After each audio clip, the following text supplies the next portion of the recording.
Hey, everybody. Welcome to Comic Book Curation. I am a medicated and disaffected Polly. And joining me, as always, is Inquisitor. Quiz, how are you? Bagging and boarding some Green Arrow comics. I'm fairly okay. Cool. And rounding out our triumphant of awesome is Jack from Bad Comic Reviews. Jack, how are you doing? Doing okay. How about yourself? Cool. Well, as I said, I'm pretty medicated on pseudoephedrine because of the vertigo and all that. It's left me somewhat spacey. So I take no responsibility for anything I say or do during this stream. Oh, you should have heard it before we went live. Yeah. It was a mess. And I just got back into town. I left town to be, I was embracing my bachelorhood. I can leave when I want, damn it. So I did. You're a strong, independent woman who don't need no man. Well, I don't know about all that, but yeah, I'm back now. So I drove back in mid-afternoon, got in here, and threw together a stream real quick with you guys' help. And so here we are. So look at all the people in chat. Sorry for keeping you guys waiting so long. We were trying to get everything organized. Where do we want to start this week, gentlemen? I think we should start with Ex-Boba Hotep saying, good old 10-ish. Yeah, well, it technically is 10-ish.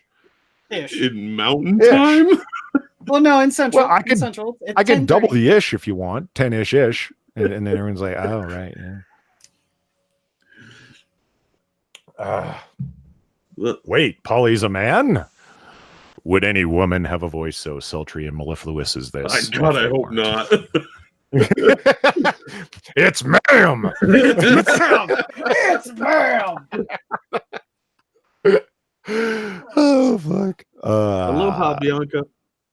Right? Oh, before we get too far in anything else, I think it's a good a place to start as any is... There we go. Bring that fucker up. That Umbrella Guy, who myself, Jack, and Quiz are all big fans of. He's a YouTuber here on YouTube, obviously. And if you haven't checked out his comic book material, it's certainly worth doing so. And this is a IndieGoGo that he's been doing for coming up on the full 30 days, right? It was a full 30-day campaign. I think so. Yeah, and there's the last day, basically, is what's going on right now. He's all the way up to 65,500 the last time I updated this a bit ago. It's doing really well, but it could always do better. And if you had any interest in getting an all-age Lovecraftian tale involving that Umbrella Guy, who you see here on the right, and the Littlest Umbrella, sort of like comic book avatar for his adorable little daughter. I backed it. Quiz backed it. I think Jack did. Yeah, so there. I mean, we're all backers, so we were totally down for that. I put the link to the IndieGoGo down in the description, and it's got, like you would expect of any quality IndieGoGo campaign, there are a number of tiers, and you can go through them and pick which one is best for you. The summary is great. I mean, the art, look at it, just fantastic. Over the top stuff, man. If you like Lovecraftian stuff at all, I am just fascinated to see what Tug does with an all ages Lovecraftian tale. That I was sold at that point. I was like, really? You're going to try? How's that even going to work? It's kind of like a detective mystery story, as you would expect from Lovecraft, and manages to do it all ages. Fun stuff in there, like a whole bunch of the comicsgate characters, Yellow Flash and Cecil, and Van Sciver is Caesar, of course. You know, Yeah. I threw the link in the public chat there in case anybody wants to go back it. So yeah, and there's a lot of the great art. The Remphamice here, the blue-haired hooligans of the world. A jab at a certain Twitter Voldemort that comes up from time to time in our travels. Yes. Was that Jack? It appears like a discolored orca. Yes. Beaches itself into your life, or Shamblu, exactly as we've come to know her. Frosted glass. I always show my kids in the mouth of madness. Well, you know, sometimes you want your kids to see the world for what it really is and the horrors that it contains, and watch them lose their sanity. Well, all I gotta say is, they're unironically, I think more people should do something like that. I've come to the conclusion that far too few people say that the world isn't fair to people nowadays, and we need to bring that back. Yeah. Well, there's a difference need to between the stop. world being unfair and what do the Lovecraftianists end up calling it? Cosmic indifference? Yeah. Where the universe doesn't care whether you live or die, and you're just an insignificant part of it, and the old ones are so powerful that they're beyond even understanding that you exist. You're so minute. Wow, man, I don't think people need that kind of black pill shit.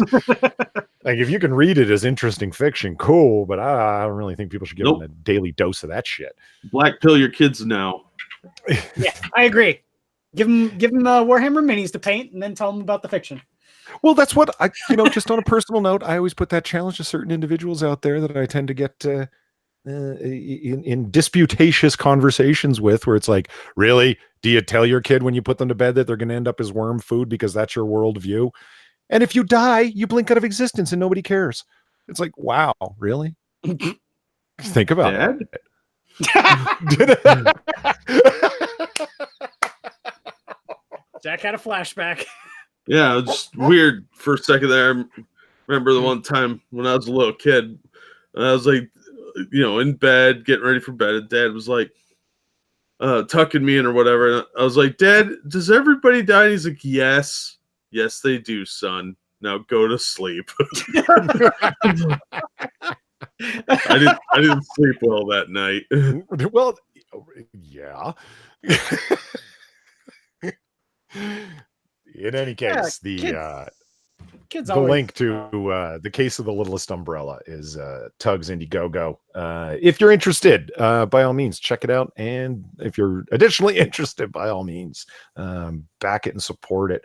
I see that Jim Healis is in chat. Cool. Another independent creator that we've had on the show. Yeah, Tug did show up on our show for our ironically named 300 subscriber special. That was kind of awesome. And Jim was on that show too. That was great. Mm-hmm. So we're always happy when creators take the time to show up on our microscopic channel. It's a lot of fun. Oh, and speaking of Tug, Dark Admiral Marchhair showed up. Cool. Always that's a regular over in the Tug chat for those who don't watch Tug streams. But if you're not, what are you doing? Yeah. Unless he's streaming at the same time we are, and then fuck that guy. Well, clearly. Watch watch us, and then hopefully cross your fingers that the stream is still there and Tug hasn't deleted it yet. What article would we like to start with today? Oh, I know. Let's get the anger out of the way early. Whatever. We're going to be angry the whole time. Well, yeah, you're not wrong. It's been a hell of a fucking week, man. Even being away, I had people DMing me about some of the stuff that are going on, not keeping up on the news. Facebook, you motherfuckers. This is your only chance to catch it. That's what I do with my kids' insulin.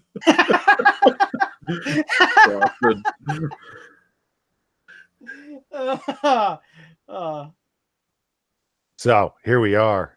Censorship. Facebook completely removes the Bounding into Comics 250,000 K plus strong fan page. Yeah. You gotta wonder why. Fuck it. Let's just read the article. If you don't read Bounding into Comics, you absolutely should. I mean, we cover a lot of Bounding into Comics articles here because it's. And here's what you'll see. They just didn't remove the offending piece. They removed the entire fucking page. Facebook did not provide any warnings and didn't really explain why the page was removed. The page was removed on Monday around 10:20 a.m. Eastern, shortly after we published the new Spider-Man Far From Home trailer. I was logged out of my personal Facebook account, which I used to manage the Bounding into Comics Facebook page. Upon logging back in, I received a number of alerts from Facebook indicating they had removed the, quote, content, which ultimately meant they had removed not just the content posts, but all traces of the Bounding into Comics Facebook page. At first, alert indicated Bounding into Comics was removed because it had violated, quote, the Facebook Statement of Rights and Responsibilities. Hold on, there's the scroll bar. Wow, we removed content you posted, and I guess by that they meant the entire fucking page. Isn't that nice? Alerts continued. If you continue to post content that infringes or violates others' rights or otherwise violates the law, you could be temporarily blocked from posting content on Facebook or even have your account permanently banned, which, apparently they all just piled in at one time and that was the end of it. The next alert then directed us to a review of Facebook's intellectual property policies. It read, quote, if you have any questions regarding the removal of content, please visit the help center to help keep your account in good standing, remove any other content you've posted, etc., etc. To learn more about intellectual property, visit the help center. Here go on the warnings. As you can see, Facebook did not provide us with any actual concrete examples of the alleged violation. In fact, the reason why we're writing this article today instead of yesterday is because we attempted to reach out to Facebook, believing the removal of the page was inadvertent. However, Facebook has not responded to any of our help center inquiries. They stopped responding in an email thread. 250,000, 250,000 people were up on that page following it. That's huge. But, Bounding into Comics contributors are not afraid to offer a critical look at current entertainment culture. Amen. As it pertains to the comic book industry, Hollywood, and video games, we are on the front lines of highlighting the behavior of a number of executives in these companies, whether it's Marvel's Sana Amanat, who unabashedly stated that Mexican Jews, Muslims, women, Native Americans, the environment, science, and kids are all things the Republicans hate. It's a very specific list. So it's Sana Amanat now, not Anna Samanat. Shut up. Oh, man. Why am I not remote? For those of you who don't know, Sana Amanat, I always forget her job title because it's so confusing. She's a senior vice president at Marvel, is the short version of the story. Her actual job title is like content supervisor and character development or something like that. Yeah, some like corporate speak bullshit. Yeah. Yeah. But she is a senior vice president at Marvel. And clearly what she wants and the direction that she gives for the company is extremely influential. Because when she states that the company is going in certain directions, and then you see content that reflects that, her in comic book avatar or her pet character is Kamala Khan, Miss Marvel. And that character is never going to die accordingly. Doesn't matter how bad the sales are. Doesn't matter how ridiculous the character is. Doesn't matter how often the character is mocked for being poorly written and is sagging sales, all the criticisms that come up because of that, because that is her pet character. It's never going away. And she's the one who famously or infamously rather stated that Marvel was going to be transferred into a lifestyle brand, whatever the fuck that means. The person in an interview said, I had no business coming into comics, but somebody wanted me to have a voice. So now I view it as my responsibility to give others from marginalized groups their voice as well. Really? You're going to hire other unqualified people that meet some progressive checklist you've got? I think Dark Admiral March here summed it up quite well. She's the Black Angel of Death of the Marvel Comics universe. Mm. Yeah, that's not the worst way of describing it. This kind of like looming figure that floats around and brings pestilence and death and depression with her. In my opinion, it's for all I know, it's a group thought thing there. At the very least, they're not willing to go against her ideas. They think that they're good. So in any case, she can say things like this, and it doesn't bring her the kind of criticisms or problems that it would bring anyone else, like Bounding into Comics criticizing her for it and then losing their page over putting up the Spider-Man Far From Home trailer, which how many other people have done that? Seriously, chat, think about it for a second. Well, they're a media outlet. They're allowed to do that. Who, Marvel or No, Facebook? Bounding into Comics. They're allowed to put up the trailer, but they didn't upload the trailer specifically. I think they just linked it. Yeah. Mm-hmm. That was my memory of it. What I'm thinking happened, honestly, if you want just like the best scenario for Facebook's case, if the guy had his VPN on and it said he was in Europe and he threw a link out. The new article, what was it, 13 or whatever? Article 13, yeah. Yeah, that passed, so they might have taken it down for putting a link in. Yeah. I don't know. But I mean, if that's the case, you would expect it to come back. Do you have any reasonable expectation that it's going to be restored? Oh, hell no. They're not going to restore these guys. And they're a little too alt-right Nazi, if you know what I mean. I would guess that Trent himself wrote this article, right? Yeah, John F. Trent. Yeah. Because, you know, he's the main guy. And despite, what would we call it, guys? Occasional lack of editorial rigor on bounding into comics. Yeah. You can just say bad grammar. Infuriating bad grammar, yes. Yeah, there's some grammar oversights in the editorial process going on at Bounding Into Comics. The reason we say that is not to harp away on it, but if we're going to criticize Mary Sue for it, we have to criticize them for it too. Yeah, it's one of my favorite websites. It doesn't make me not want to go there. It just makes me think, guys, you just got to read stuff out loud before you publish it. That's all, you know. Anyway, other than that, I love Bounding Into Comics, and I don't want to see them taken down like this. Trent, though, very cleverly, I think, publishes a whole bunch of, or writes up a whole bunch of things in this. What's up? Bubba Hotep bad grammar reviews. Jack, you got to get together with Scribe on that and start a new channel, bad grammar reviews. I don't care enough. Like, oh, they spelled that wrong, dumbasses.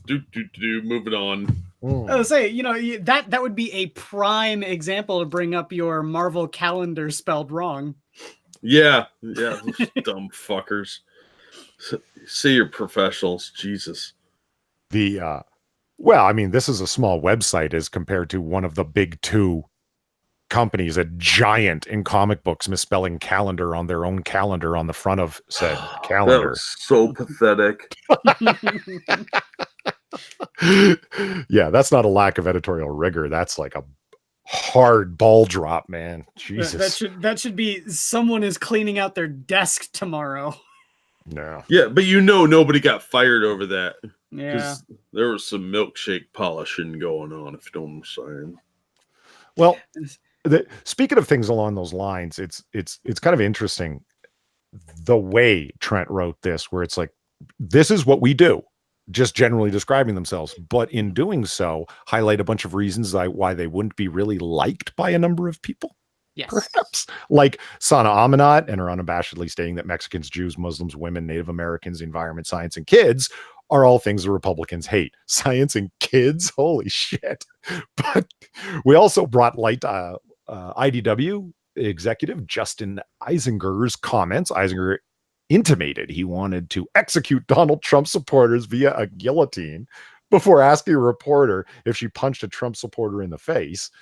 Bounding Into Comics was openly critical of EA's response to fan criticism of Battlefield 5. We covered the story extensively. We also covered celebrity opinions, specifically opinions that influence our culture, like how the raising of their families, like Charlize Theron and Zoe Saldana's children. You know about these two? They're raising their children non-binary, no gender. Oh God.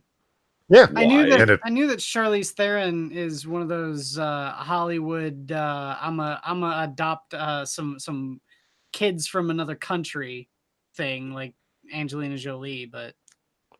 And of course, they covered the non-binary. Yeah, non-binary. Oh, fuck you. It's like, even if they are, they aren't. It's like the perfect virtue signal for a couple of Hollywood people to say something like that, like just temporary thing. It was like guy who's looking way old before his time. Rhodey, what's his name? Don Cheadle or Don Cheadle. Don Cheadle. It was like him wearing the trans supporter T-shirt on Saturday Night Live. Like, why?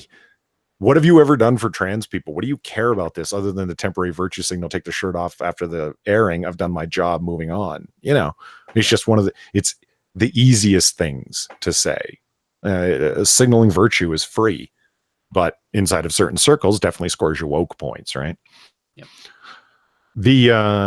Of course, Bounding Into Comics covered the recent bans of Louis Farrakhan, Alex Jones, Milo Yiannopoulos, Laura Loomer, and Paul Joseph Watson. Yeah, they talked about that and then ended up going down themselves for an infraction that no one else went down for. Media companies like Facebook can delete and ban pages on a whim without any recourse, wiping out years of hard work and countless fan connections. However, they can't censor our email. That's why I'm imploring you to sign up for the Bounding into Comics email list. Yeah, by all means. I will throw this link into chat for you guys right now, in case anybody's interested. If you're not on the Bounding into Comics list, it's worth checking out. Their materials fucking great. I'm a fan. Joke's on them. I never check my email. Right? Yeah. Who does? Email. Why don't you just send me a letter? Jeez. Right. God, snail mail actually costs something. And say here's a quick thing. I'm going to turn my camera on for a second. I was just going through all of my Green Arrow comics, and I found this one. This is Green Arrow number 10 from the era where someone wrote on your comic, man. Kevin Smith was the writer. That's Phil Hester's signature. Nice. Yeah. Oh, Phil Hester. I thought you said Hoster. I was like, wait, summoning the old ones? Right. But yeah, I say I didn't remember that I had this one signed by Phil Hester. He's a good artist. I like Phil. But yeah. Huh. It kind of sucks because that era of Green Arrow, I have this massive fucking block of the comics that I don't have all of. You're not facing the microphone. I know I'm not. Sorry. What are you saying? I was struggling here. Oh, I say I have this huge block where I don't have I think it's like 20 through 30 any of the comics from that volume of Green Arrow. It sucks. Keep trying to get more and more of that stuff.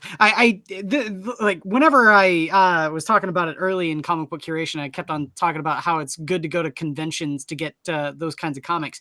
Those that's the best place to get those kinds of comics, man. Like if you're sitting there trying to collect like a whole swath of material that you want to complete a collection, then that's the place to go, man. And I say they sell them for maybe $1 per comic. And those aren't all that old either. So usually most of the stalls have them. Okay. So you guys, you know what? Huh? Last week we talked about how we weren't going to be talking spoilers for Endgame. Well, not this week, damn it. You've had your chance. This is spoilerdom now. So you guys saw the Spider-Man Far From Home trailer, right? Yeah. Yeah. Spoiler alert, everyone. There's your warning. Well, I mean, even that trailer starts with a warning from I just about called him Andrew Garfield. Tom Holland. Tom Holland. Who cares? Who's ironically not from Holland. No, he's not. The beginning is that you're going to not want to watch this if you haven't seen Endgame because it contains many spoilers. And does it really? The only spoiler is, hey, I'm sorry if you didn't know this already. Tony Stark dies. Everyone should have guessed that. Jesus. Yeah. I am shook. Yeah. So Tony Stark is dead, and of course in Spider-Man Homecoming, they or Far From Home rather, they make that as part of the ongoing story that Tony's dead. So what are you going to do about it? I don't know. What did you guys think of the trailer overall for Far From Home? I thought it looked kind of terrible. I like Mysterio. I think he's a cool villain. I don't know what they're thinking of, unless it's some sort of twist that that he's tricking S.H.I.E.L.D. or something. But saying he's from the multiverse, I don't know about that. Hey, Quiz. Yes. How's that novel you're typing going? I'm sorry. Ebony Williams said that I look like my avatar, so I had to shill Icy's channel because she was kind enough to draw my avatar for me. Oh, damn. I was hoping you had figured out some interesting plot twist in the novel you're writing. I will throw up some screen captures that I grabbed of the because we don't want to show the trailer. Like we're not Kevin Smith here. We can't do a confusing trailer where we cry and overreact to every little bit of it. Oh, leave Kevin alone. We could, but it'd be weird because only Quiz would be the one on camera. Hey, I will be the first to say that yes, I was a little misty-eyed at Run Barry Run, that first season of Flash. All right, I get it. I don't blubber as much as Kevin Smith does. Yeah, he was reacting like when Hillary Clinton saw the balloons come down, and that weird sort of like, wow, is that normal? I like Kevin Smith. And you guys can tease him all you want and stuff, but I think you know what? I don't hate Kevin Smith as much as people talk about him, but when people criticize him for, dude, you certainly seem to love and like everything, and you kind of overreact to things that you're okay with, like you're gonna have a fucking heart attack. It's so awesome. Well, he already did. He did. Yeah. It was a poor choice in words. Jesus. No, I agree. I mean, I think Kevin Smith also, by way of comparison, he really likes the stuff that he likes, and I think he is just really stoked to see all this stuff come out. He's not critical of it like, say, we would be, and you can say that about whether or not he's being a shill or whatnot. He's a shill. I don't necessarily think he's being paid. I just think he's really into it. Well, I do. Really into it. I watched his live reaction of it, like Kevin Smith's, and then I watched your boy Zach's reaction to like his criticism of it. And okay, Zach's went on too long making fun of him. It really did. Yeah, that was way too long. It was way too long, but some of his comments were like, when I watched Kevin Smith make his comments the first time, it's like, oh my God, he's got the cry eye. And I went, you mean he's misty-eyed? He's crying? Why the cry eye? Is that a phrase people use? And Zach went off on it for like 2 minutes straight that he had said that. Yeah. Yes, there is a point where Peter Parker looks a little watery-eyed, and so he's got the cry eye, man. So anyway, as you can see, I just grabbed some screen freezes of the trailer if you haven't. So right away, you see he's got the immediately stream gets taken down, kicked off of Facebook. Right. even with my intentionally downgraded quality thing, I grabbed it off of a 1080, right? And I saved them at like 360 or 480, I can't remember which, just so it's like you can't even see what we're looking at, so fuck off. Take down my little microscopic hell. You get it a little more grainy, we'll think we see Bigfoot in there. Oh, you haven't. Wait till you see the look at the grain. Look at the grain. Wow. Yeah. He even gets the spider claws that come out of his back and are hidden somewhere somehow. Yeah, I never liked the Iron Spider outfit. It works for like somebody else. Like if Doc Ock was doing the Superior Spider-Man thing, then it would be fine. But yeah, I mean, I know what Ryan Walters is saying. It's that Kevin Smith is just excited that comics that he's loved for so long have become not just the realm of nerds, that it's gone so mainstream and that it's getting bigger and bigger. Unfortunately, Kevin Smith, if you really feel that way, you should come talk to some people in comicsgate and they'll show you where the comic book industry is going, instead of just listening to industry friends that are telling you everything's fine. Well, local comic book shops are shutting down all over the country, and it's if only DC would give him a shot to first of all finish his trilogy of Batman books. I would love to see that, because I have the first two, Cacophony and The Widening Gyre, and they're great. I love Kevin Smith's Batman. But they haven't. Yeah, so do I. Yeah. And it's Kevin Smith is a nice guy and he doesn't want to fuck with anybody, but he doesn't write a bunch of woke stories. You know what I mean? Like, if anything, he just writes goofy shit with jokes that are only funny to him. That's about as far as he will take it in terms of dumb stuff. So it's like, okay, his sense of humor is a little askew. Oh well, at least he's not writing a bunch of woke bullshit. My favorite bit about it, where it's like, oh yeah, Kevin Smith wrote this, was in Cacophony. No, not Cacophony. Yeah, no, Cacophony.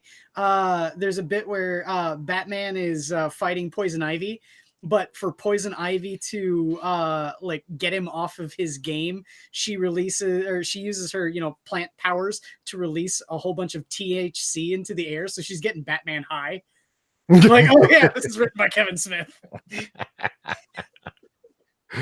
What and then of course you get this scene of Nick Fury doing something that I wished I could have done through a number of parts of Homecoming.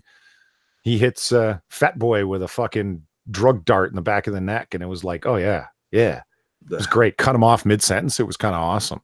That's not Nick Fury. David Hasselhoff is Nick Fury. Yeah, I know. And because they're introducing the multiverse thing, and as somebody said in chat, it's like they don't think that's Nick Fury at all. And it's like, yeah, I could buy that. I could see that being the case. It turns out to be like, Earth 738 Nick Fury, who's actually evil, and who knows. I think it's going to be even lamer than that. It's not the Chameleon or anything like that. That's Nick Fury, but Mysterio is tricking S.H.I.E.L.D. into thinking that he's from another dimension. What kills me is they bothered to put a Trigicon RMR on this little dart gun. I mean, that's like an $800 piece of tech. Anyway. Well, it's the government, dude. They waste money all over the place. So, what do you think of Mysterio? Should never take the fishbowl off. Yeah, I do. I'm not going to lie. I do dig the costume in a big way. I am a big fan of Mysterio, and like there he is with the bubble on. Yeah, the costume does look great, though. I'm not gonna deny it. Yeah, I've said it before and I'll say it again. CGI in terms of and the fabrication of costumes has come so far. Like I realize nobody likes Batman v Superman, but how awesome did Batman look in the bat armor when he never actually put on a piece of armor? It's all done CGI. It looked great. So what does this tell us? Dr. Doom should happen. Dr. Doom, you can make his armor look real now. I'll say this too about this. All of this CGI, and especially BVS's CGI, looks infinitely better than what was the Avengers movie before Endgame? Can't remember. Ultron? No. The other one. Infinity War? It was Infinity War. Yeah. Oh, okay. Where there's the often memed Thor versus Thanos thing before the snap. Yeah. All I gotta say, that CGI in that scene is fucking terrible. You haven't seen the movie. What do you mean? I've seen that scene a lot. A lot. I've seen that scene a lot. Now, the thing about it is that whole scene, why is Thanos' CGI head bobbing around like a goddamn bobblehead? That's still way better than the final fight in Black Panther. Yes. Yeah. Thank you. Like that is just... I try and not criticize it because just what bargain basement computer animation company did you farm that sequence out to? It couldn't have been the people who worked on everything else, because that scene is so completely not up to the quality standard of the rest of the film. It's mind-blowing. Yeah. If you've ever sat through Marvel credits, which we all have, waiting to see the mid-credit and end-credit scenes, right? You see the sheer amount of digital artists that go by, walls of names. These are the various studios that they're farming all this work out to. Mm-hmm. Whoever you farm that out to, man. Whew. Oh, yeah. They need to up their game. But in any case, I'm happy the Mysterio's there. I don't really know if I like him as like a partner or a buddy. I kind of like him as a villain. A villain. You did see the scene that I was like, oh God, again, like Peter looks up and here's this city area and it's completely destroyed and rubble everywhere. And it's like, do the stakes always have to be complete Armageddon? Oh, dude, like by the end of that trailer, the city looked more trashed than anything that happened in BVS. Now, to be fair, the city looks trashed, but that may not necessarily be because of Mysterio and Spider-Man. That could just be the immigrants flooding in from various Muslim countries. Wow. Yes. Well, they are in Europe. Yeah. But wow, Jack, Jesus Christ. I'm not wrong. I'm just an asshole. How dare you, Jack? How very dare you. Don't you know that Miss Marvel something? Well, religion of peace explodes all over, just saying. And by the way, if you would like to support me, here's my Streamlabs link. Where you can find racism and bigotry all day long. I do not do racism and bigotry all the time. That's right. It's only intermittent at best. Yeah. I would, I don't know. Where did they even specify? Have I missed it? Where in Europe he is? Venice. Is he just in nondescript Europe? It looked like Venice or somewhere in Italy, maybe. Kind of looked like Paris to me. Did you see flooded streets? Or do you just mean the buildings? No, I don't know. Everything looked dirty and run down. So it could like be Paris Italy, it could be Paris. It could be yellow vests everywhere. My God, it's like they've got incompetent leadership that people are rebelling against or something. Frosted Glass makes a really good point. It would be awkward if the villains threatened Notre Dame. Mm-hmm. Ooh. Just saying. It's almost like the other Spider-Man catastrophe that they had to avert. Oh, with you guys remember that, right? Where he's on the World Trade Center? Yeah, where he spun a web between the Twin Towers. Yeah. Yeah. Yeah, they edited that one out real quick. Yep. No, I did notice that there's going to be a lot more of Zendaya. Yeah. How'd you feel about that? She looks like she's not going to age well. Well, I don't disagree with you there. Did you? But really, the question is, how endeared and charmed were you by her off-putting, snotty personality that never seems to have a break? Hey, guys, that's your MJ. Get used to it. Yeah, but she's not Mary Jane. She's like Maria Juarez or whatever the fuck. Like it. Get used to it. Jet fuel can't melt webbing.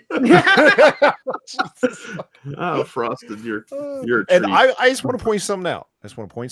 Okay, got Zendaya in there, and she's not say her name right. It's like a perfume. She's got the trailer has Zendaya in there all over the place, and she's being snotty as usual. And what did we miss? We missed an opportunity to have Laura Harrier in it again, right? Because the lack of foresight is mind-blowing. Instead of this charming, beautiful woman, like just look. Do you have that picture on standby? Oh yeah, I'm prepared. Okay, look. No, he's prepared with pictures of Laura Harrier. He's not prepared with a thumbnail for the stream or anything. Look at this warm smile that she has. Look at this beautiful woman in this backless gown. Instead, we got Zendaya judging you. Okay, I understand that Zendaya is a judgmental SJW waffle twat, but I would still have sex with her as long as she didn't talk. Yeah, I would. Jack, I think you would have sex with anything that has a warm hole and has a pulse. Ew. No, they also have to have a thigh gap. Okay. And a thigh gap. I prefer an Asian, but I don't get this. Like you're into beautiful women, but you don't understand why not having Laura Harrier as Liz in the second film as well is not a loss. You don't get this? Yeah, I understand completely. I'm just saying that I would have hate sex with Zendaya. I would make sweet, sweet, passionate love to Laura Harrier because she's a classy broad. But Zendaya, no, it would be tell me about your Disney career while I'm banging her from behind. You know what I don't. PG says Polydub is a bigger dirty old man than you, Jack. I'm not a dirty old man at all. Laura Harrier and I are only like 4 years apart. I'm not a dirty old man at You're all. Creeping on her, robbing the cradle. She's 28. Whatever, Mr. Mustard.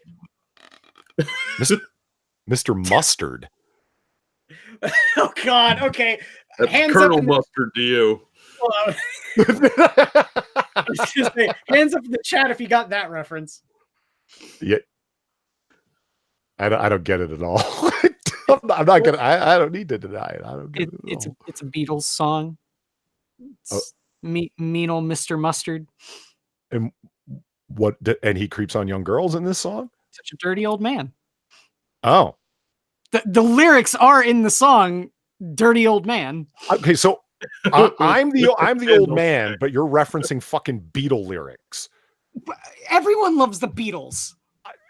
Raise your hand if you don't love the Beatles, other than my hand firmly entrenched in the sky. Quiz has an old soul. I do. Apparently, I do. Okay, but I get the jokes that people are cracking here with Colonel Mustard with the candlestick in the conservatory. I've played Clue. I know things. Anyway, speaking of soured personality individuals associated with the Marvel Universe, Brie Larson. I love that Rachel Leishman has no news and has nothing to talk about, but she's always got boundless energy from with to bitch, you know? Well, yeah, she's tapping into her endless fucking bottomless reservoir of hate for men. Yes. So it's stop telling Brie Larson how to act. It's exhausting because your constant boundless hate isn't. Well, you see, in the Mary Sue offices, also known as the pantry, Rachel sits at her little computer and sits there and pounds away with her big meat slabs on the keys. Sometimes words form, sometimes not. But eventually she has to get out that hatred of being alone and sitting in her den full of kitty litter, because that's what the pantry floor is composed of to accommodate all 80 of her cats. And she's like, Jesus. Meow, meow, meow, meow, meow. You know, that's cat language. And she's just upset because her uterine lining is dissolved and her chances for having children have dried up, along with the last chance of any man calling her because her bitterness has eaten her alive. And this bring an end to this at any point. No, it doesn't need to end because it's just going to keep on going on, like all of her articles. Yes. Well, yeah, you know what? You're not wrong there, Quiz. It's considering that she has nothing to talk about. It. You know, when I saw this headline, I heard in my head that the whoever it was screaming "Leave Britney alone." Well, let's see what she does complain about. When I stumbled upon a video entitled, it's entitled. You missed that. 5 common habits that make people instantly dislike you, and there's the starring Brie Larson. Like, seriously.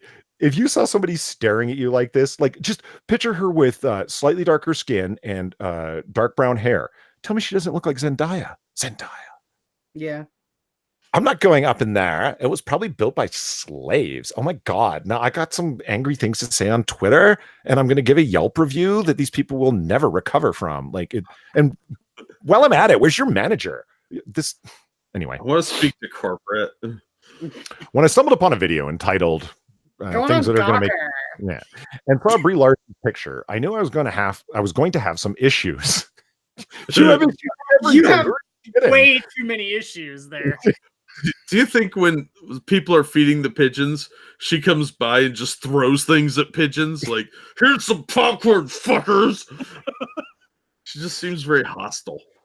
The video attempts to detail why she's disliked by Marvel fans by criticizing how she acts in interviews, and maybe the 11+ minute video would have been better off by just putting, quote, "She's a strong woman who voices her opinion" as the reason fans don't like her. Who don't need no man. Listen. You can be a strong, like, let's just say you're a strong man who voices your opinion. What happens if your opinion is annoying to the majority of people that are listening? Then you end up being on a panel with Inquisitor and Polydub.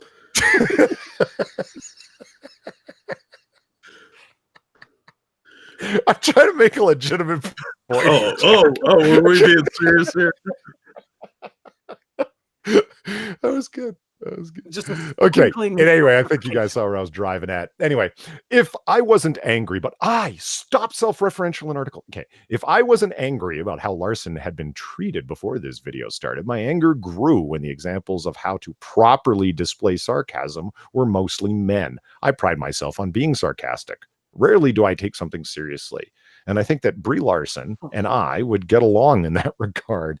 She has a dry sense of humor, and there's nothing wrong about that. The problem is that many people, mainly men, Expect women to only make cutesy jokes and giggle at everything they say. Sorry, not going to happen. If anything, I'll probably make a dick joke above anything else. That's sexist as fuck. Yeah. Yeah, and women aren't that funny most of the time. My favorite bit about this is that everything in that fucking paragraph was sexist as fuck, bitch. Well, you know what kills me? It's like the problem with many people, mostly men, expect women to only make cutesy jokes and giggle at everything they say. I noticed that Pop-Tart's in chat. And she says, fuck this. I'm a strong woman. I'm very blunt and I piss a lot. And how I piss people a lot less. You know what? I've had lots of conversations with Pop-Tart and she doesn't do these things like crack cutesy jokes and giggle at everything that I say. No. And women that I know that are the most interesting to talk to, they don't crack cutesy jokes and giggle at everything I say either because they have interesting things to say. Unlike Brie Larson's nonstop self-regarding statements about how she's important and how she's doing things, and how she's fighting in a platform and giving condescending woke statements about how she stands for POC people and blah, blah, blah. See, I think there's one major thing that this Rachel person needs to get a grasp on, right? There are count them, two kinds of women that are absolutely insufferable, not just to men, but to everyone in the world. One of them are women that make cutesy jokes and giggle at everything you say. Number two are the self-righteous cunts like you. Okay, first of all, when a woman says that she makes cutesy jokes, that means she's annoying. Yeah. It's like having a good personality. And second of all, when you said two things, I thought you were going to say fruit and vegetables. Well, it's I love how she talks like Brie Larson's her best friend by already saying, and her and I would get along in that regard. And Brie Larson, while maybe not crude, isn't the kind of woman who sits and giggles and makes innocent jokes. She's openly sarcastic, and you can tell that she's joking in these interviews because you personally know how to read through her stuff because you and her are besties, apparently. Well, if you can't tell, well, that's your fault, not Larson's. The man dictating what to do uses Aubrey Plaza as an example of how to be sarcastic. And I truly think he doesn't understand women and thinks that all have to either interpret sarcasm in the same manner or we have to not be sarcastic at all. I don't get, did you notice the transference there? Because they're talking about one specific thing. This specific person who made this video, the man talking about Brie Larson, a specific person. Right? And in the middle of this paragraph, if you can't tell, it's your fault, the person who's doing that video, and Larson, individual. The man dictating this uses one example. I truly think he doesn't understand women. All of a sudden, it's all women. He thinks that we all women, now she's included herself in that category, of course, need to, or we don't get to use sarcasm at all. No. Did he say that? Let me explain this to you. Women is a union, like the Teamsters. So if you refer to the Teamsters, you're referring to all Teamsters. When you say women, you're referring to all women. What I think is happening here is Rachel is upset because she identifies with Brie Larson, and therefore takes it as a personal attack when somebody says something about Brie. So she's literally transferring herself. It's classic transference. And notice from this point on, the man dictating, and it happens mid-sentence, I truly think he doesn't understand women and thinks that we all, and from this point on, he's now talking about all women, and she is arguing against him talking about all women that way. Because it's overused online, but this is a straw man argument. Because this crazy bitch is sitting at home like, oh my gosh, she's just like me. So by attacking Brie, you are attacking Rachel. In two sentences, she took a very specific set of circumstances and turned it into men hate women. And people wonder why we're so tired of the word misogynistic. Well, yeah. I will tell you this. It's like, let me just finish off because two real short paragraphs here. He then went on to say that we have to make it clear we're showing a character by inflection and show that we're clearly being sarcastic, and to say that no, but there are people that sarcasm fails. Brie Larson, I think, is just bad with her comedic timing and telling jokes. I've seen the interviews that she did, and you didn't see Chris Hemsworth and Don Cheadle sitting on opposing sides of her with her in the middle, and she was cracking jokes with both of them, and neither were picking up on it and playing along with it. Either they weren't finding it funny or they don't find her funny, period, or whatever, but it just came across awkward as fuck. That's why everybody mocked it. There wasn't, it's not about women. I don't think it is in this case. Anyway, I'm going to be completely honest here. I got through about 3 minutes of the video and had to stop because I was so mad. Are there videos like this about someone like Chris Pratt, who has repeatedly cracked jokes about things that people would get mad about? No, because he's a man. No, but I will. You know, tearing things apart in this way because you have a given perspective on the world and one person says something that you don't like in terms of like this kind of thing, that actually did happen to Chris Pratt directly. He talked about his church and what's her name? I just think of her as Bonk now, Jack. What's her name? That would be Ellen Page. Ellen Page. I couldn't think of her real name. I call her Bonk so much. Yeah. tall forehead there, Ellen Page. She's like, she tweets at Pratt saying like, oh, you're talking about your church, your famously misogynistic church, your famously homophobic church and all of your homophobia. And why don't you talk about that? And why don't you denounce and distance yourself from all homophobia? And people have gone after Chris Pratt because of he's vocally Christian and he talks about praying. He talks about the Bible in interviews. It comes up because it's a huge part of his life, right? Don't act like people haven't torn the guy apart for that. And is it because he's a man or whatever, or because he's a Christian? No, it's because they've got an ideological or particular personal axe to grind, and they went after him for that. Guess what? You've got an axe to grind, and you found a reason to. No, because he's a man, and there's your axe to grind revealed. Well, yeah, and also, guess what, bitch? I just did a YouTube search about Chris Pratt, and number 2 on the list is 90,000 views from Cult of Dusty. Chris Pratt funds an evil anti-gay church. Oh, and you know what? The image shit, right? Excuse me. Go Chris fuck Pratt, yourself, Rachel. They were talking about like women are judged for their bodies and body image issues and so on. Yeah, Chris Pratt used to be a fat, pudgy doughboy and then remade himself into like Mr. Can't be shirtless for 2 scenes or can't have a shirt on for 2 scenes in a row. Because now he's all stacked and built and barrel chested because he did all. Yeah, he's constantly judged for his body too. Rachel Leishman, take note.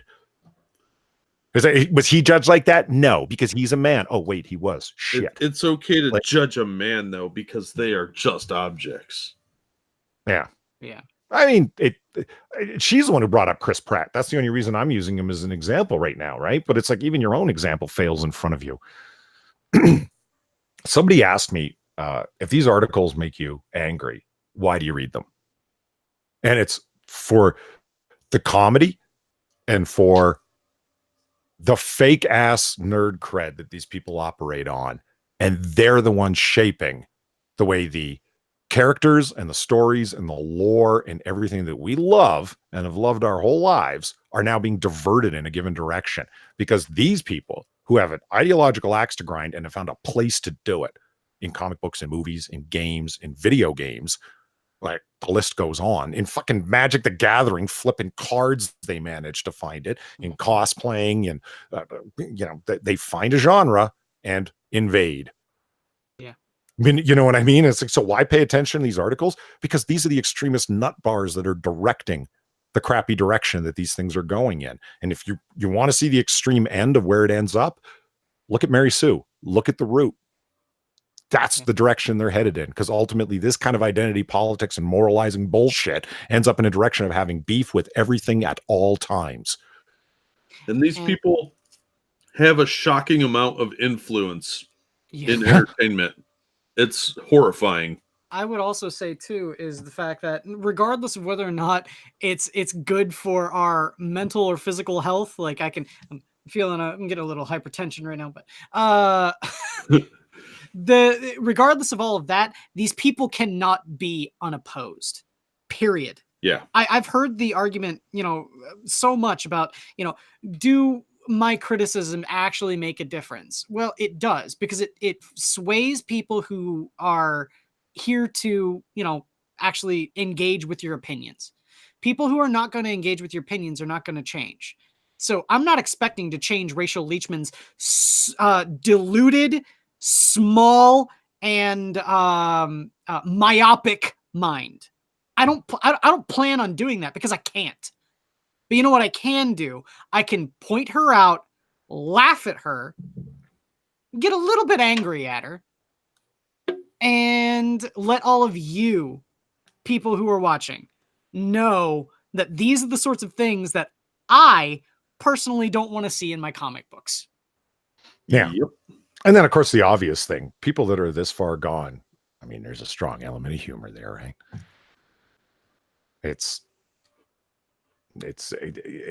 just fun to listen to these people rage and see how angry they get over the most minuscule things. Stuff gets, I mean, why do we get angry? Because we go into fucking rants, right? It's usually about these people who, like you said, Quiz, have an incredible amount of influence over this stuff. That's what's maddening. Mm-hmm. They're not just some loon in a blog that only their 10 followers listen to. I mean, people talk about like, well, Anita Sarkeesian isn't on YouTube making her videos criticizing video games anymore. No, she's employed by Marvel or Google rather. Yeah. She's on their trust and safety and correct think committee. Yeah, she moved on to bigger and better things. And now she's influencing things in a way that you have no fucking idea. She turned it into a viable, salaried career. Oh, we beat her. Did you? No, you didn't. No. The problem is these people are getting more and more influence. It's a small group of the sociopathic weirdos that have such massive influence in our entertainment industries. They're coming at our hobby right now. If you don't like comics, you don't think this affects you, you're wrong. It will come for yours. Yeah. And soon it'll be Tablegate. They'll be really into D&D and whatever else. They've already made headway into various role-playing games. Look what they were doing to Steve Jackson games recently. Really? Oh yeah. Oh man, I don't want to hear Rick about Kane that. talked about it. Some of these social justice warriors were trying to influence Frog God Games as a deal with Steve Jackson, and they're trying to break that up by making weird accusations against some of the guys at Frog God. Oh God! So whatever your hobby is, they're coming for it, and they're going to make it as politically correct as possible, and those rules will change daily. Yeah. I'll say there's the one thing that scares the shit out of me is the feminist 40K Facebook page. Yeah. I mean, I don't want to see feminism invade Warhammer at all. But Warhammer is a corporation. So if these people are able to get their grimy ass fucking meat hooks at least a foot in the door at Games Workshop, they can do some serious fucking damage. Yeah, I mean, it's like we were talking about All Ages Cthulhu. Well, it's kind of the same thing. They get their tendrils up, and they're like the corruptive influence that gets in there and ruins fun. Mm-hmm. They don't like fun. They don't like people being happy because they're a bunch of soulless, miserable bastards, and they want you to be one too. I was just this article caught my attention over at Mary Sue, and it kind of, because I'm a big fan of J. Michael Straczynski's writing. Screw you, Quiz. It's awesome. I didn't say that Straczynski is a bad author. I just said that One More Day is a terrible book. Anyway, you're wrong. No, I'm not. J. Michael Straczynski nails the problem with Thor and Avengers Endgame. Yeah, he's big and fat, for those of you who don't know. See, spoilers. Fuck, that feels good to just be able to say it now. He feels all bad about the way that he failed at the end of Infinity War to stop Thanos and to defeat the villain before he could wreak such havoc by killing half the life in the universe. That Thor turns into like a fat alcoholic, basically. And full of PTSD, meaning just he doesn't want to fight because he feels he's going to fail because he failed so badly when it really, really mattered. Right? Over at Mary Sue, they made a big deal of this about how, his big fat gut was the butt of a joke. They're body shaming him and making fun of his mental illness, his PTSD, and people that are suffering with substance abuse, and they turned it into a joke. Oh my God. So unwoke. Well, here's what Straczynski actually said, right? Straczynski wrote for Thor for a while, so that's kind of, I think, why he's weighing in. Hemsworth is amazing and highly talented. He can play anything. I just rather wish that they had kept the character as Thor rather than apparently for lack of knowing how to handle him without being corny, using him for comic relief and finally turning him into Volstagg. One of the main reasons I ended up writing the Thor comic that brought me back to the character was because everybody else the editors asked ran screaming out into the night because it's really hard to write him without being corny. That ain't easy. And so it's like, okay, you see what Straczynski's saying is that it's like, you wrote him corny. He did have a hell of a lot of comedy parts in Endgame, no question about it. And man, Hemsworth can really handle comedy well. Yeah, he's a funny dude. Yeah, like it, and right from the first Thor movie, directed by Brandon Braga, it's there's comedy material in there that works really well. His timing is great, but he also plays badass Thor very, very well. And you know, I think surprise to everyone, Hemsworth was better of an actor than they gave him credit for being. He wasn't just the beefcake guy. You know, you were going a mile a minute there. Who directed that movie? Kenneth Branagh. Kenneth Branagh. Kenneth Branagh. What did I say? You said like Braga or something like that. I thought you said the last Brian. Oh no, he's a Star Trek writer. Never mind. Brandon Braga. I've been watching too much Star Trek lately. Leave me alone. Kenneth Branagh directed it. Yes. Yeah, that Branagh, the Shakespearean actor. Talk about multi-talented people as well. Holy shit, man. What annoys me about this article is it's like, okay, the Mary Sue article here we're talking about, written by what's the lady's name? Stern something. Unsurprisingly. Fuck it. Who cares? You know what I want to do? I'm gonna put this now to the panel and for the audience. Who here wants to go out of our way to not acknowledge the author of these terrible fucking articles from the Mary Sue? Why not? It's fun. Like, can you believe that this person is back at this again? Like, I love Princess Weeks is my favorite. Yeah, Princess Weeks. We know Princess Weeks and Rachel Leishman, both of them. But I mean, the thing about it is, this could be written by literally anyone, and it would still be absolute garbage, like everything else on this fucking blog masquerading as a news site. Do you think that Rachel Leishman and Princess Weeks live together in like some sad spinster house? Yeah, with that, like, kids are afraid to go to. With Lord Mewington, yeah, absolutely. Yeah. Well, that's assuming that these are actually separate people. That's true. I've had the belief that it's just one person who's constantly writing under different pen names. Well, I believe that Rachel Leishman is the only human being that works for the Mary Sue, and the rest really are Gail Simone's cats, because they all have cat names. Princess Week, yeah, come on. That's not a real name. She drags Michael Straczynski's comments to be, yes, we said that, the PTSD and the fact that they body shame him and they turn the fact that he's fat and an alcoholic into the butt of a joke. And it's like, well, that's not what J. Michael Straczynski was saying here. It's that you didn't have him sort of have the kind of arc to come back to it, that he was nothing but comic relief, was Straczynski's complaint. Mm-hmm. And it's not the Thor that he remembers writing and working on. And it's not easy to do that because he is so powerful. He is basically a god, et cetera, et cetera. It's tough to just not make him the butt of jokes. And it's, yeah, but that's not what you were complaining about, Stern lady at the Mary Sue. Well, and you were complaining about the body shaming, the substance abuse shaming, and the substance abuse, body image. Oh, and mental health shaming because he had PTSD.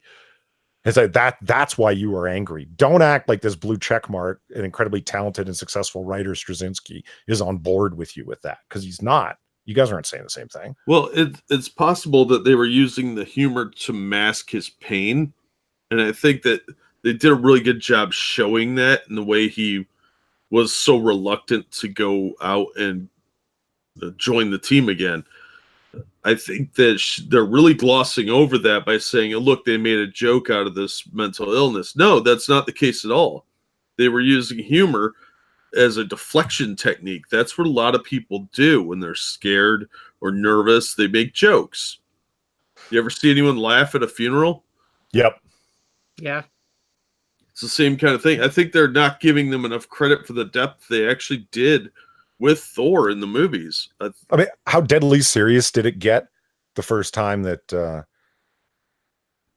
Oh, Ruffalo was the one who said it. Fuck him, Ugh. by the way. Every time his name comes up, Ruffalo. it's shaking my fist. When Ruffalo mentions Thanos' name, and all of a sudden just dead silence, and Thor, like, all of a sudden he's not the happy-go-lucky guy, and he grabs him by the shoulder and says, "We don't mention that name in this house." Yeah, that's what I'm saying. Yeah, I hear They you. play up joke aspects, but then something like that, it gets real serious real fast. Yeah, I hear you. It's a good point. It's not like it was he had turned into a jester or something.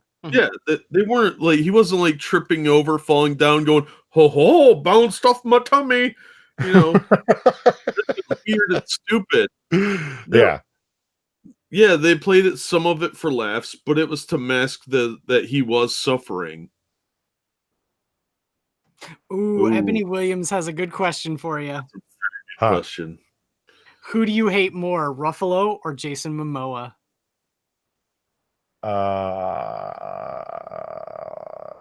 Pass. Are they What's wrong taking with Jason Momoa? He's a good actor. No. Polly pissed him off at some point. He's made it a point to ruin Polly's sex life by banging all the chicks Polly finds hot. You better keep an eye on Laura Harrier, buddy. Hey, he's married to my childhood crush now, so unless he wants to cheat on Liliquai Moon. No, he'll switch to Mormonism just to bang her.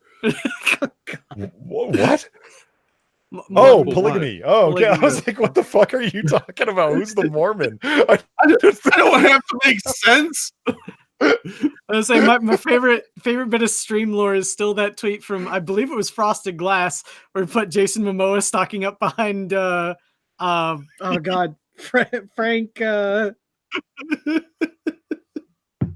Miller. Oh man, that wasn't funny at all. She's like, he's gonna fuck Frank Miller. Y'all are weird, man. To make sweet love to Frank Miller, all while saying, "This is for Polly," and stroking his hair lovingly. I'll put you in the byline for Dark Knight Returns 4. Just be a photo of him behind a bet over Frank Miller with his thumbs up and a big smile, and an air catcher that is dedicated to Polydub. I don't know. I mean, it could get worse. Find out that Mark Ruffalo's dating Laura Harrier, and it's like, no, God, why? It could get worse. That's what I try and remind myself of. Yeah. Thank you, James Kelly. Polly abuses Jack. Well, to be fair there, I think we were abusing Polly there, so yeah, we're getting a little revenge. Dark Knight Returns for some lovin'.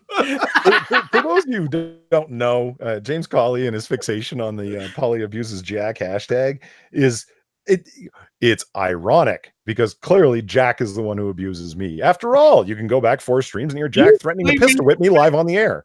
Like, you blame me for being late all the time, and I'm one of the first ones here. You know, one time amongst many does not make a pattern, my friend.